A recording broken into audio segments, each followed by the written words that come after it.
Hello, welcome back to Middle East in Depth, part of Levant TV's Press Reviews. An article written by Hossein Mousavian discusses how Iran and the US can shape the Middle East's future. Mousavian begins to talk about how this historic deal will have far-reaching implications and strongly believes the Middle East will never be the same.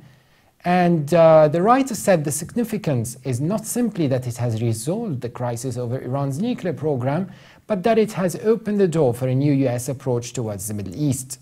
The article reveals that the agreement will allow the US an option to escape the total reliance it has had for decades on its regional allies. This deal opens the door to a new regional security framework in which the United States and Iran work to advance. The writer continues on discussing how the reality of this deal is that while these states take all the benefits of a strong security partnership with the US, they contribute little to the causes of enhancing regional stability and eliminating terrorism.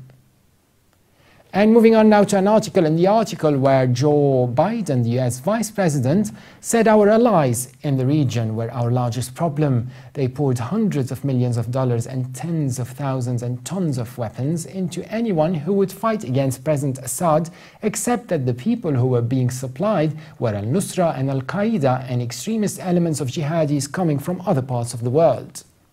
Patrick Paulo and Sergio Pecana write an article examining the global struggle to respond to the worst refugee crisis in generations. The writers begin the article by stating 11 million people were uprooted by violence last year, which was forced by the conflict in Syria, Iraq, Ukraine and Afghanistan. The article also views how the conflict and extreme poverty has pushed tens of thousands out of parts of sub-Saharan Africa and Southeast Asia. The article highlights how Syria's neighbors have been making it harder for migrants to cross into their territories. Paulo and Pecana write about how the years of violence in Iraq and Syria have stretched the capacities of neighboring countries to accommodate the displaced. Furthermore, Lebanon began to require visas for Syrians in January. It is shown that refugees now make up about 20% of Lebanon's population. In March, Turkey announced it would close the two remaining border gates with Syria. That was it for today's brief articles. For more updates, please visit Levant.tv. Or subscribe to Middle East in Depth on iTunes. Thanks for watching and bye for now.